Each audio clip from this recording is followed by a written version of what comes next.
After a week-long Diwali vacation, the Supreme Court reopened to an eventful day today. A bench led by Justice D.Y. Chandrachud delivered a judgment holding that a person who conducts the two-finger test while examining a victim of sexual assault will be held guilty of misconduct. In 2013, the court banned the two-finger test on victims of sexual assault, stating that this test violates their right to privacy.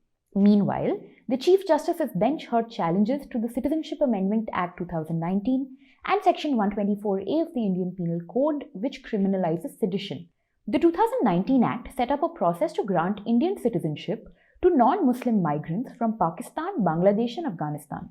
Those challenging CAA argue that the law violates the right to equality. The central government filed an affidavit defending the CAA, stating that the law does not affect the rights of any Indian citizens. The centre has also said that the prevailing system of getting Indian citizenship has not been altered by the CAA in any way.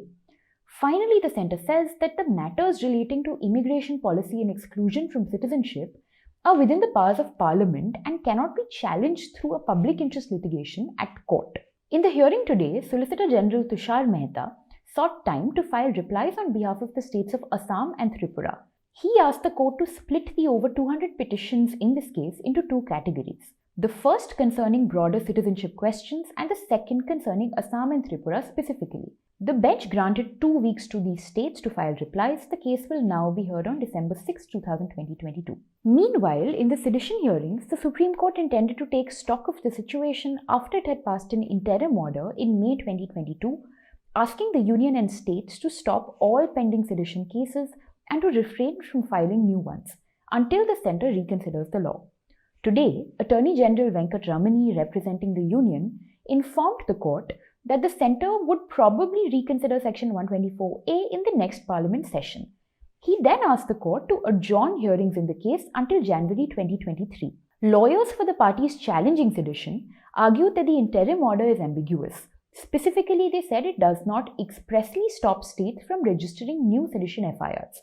However, the Attorney General assured the bench that the centre had issued directives clarifying that states should register no new sedition FIRs.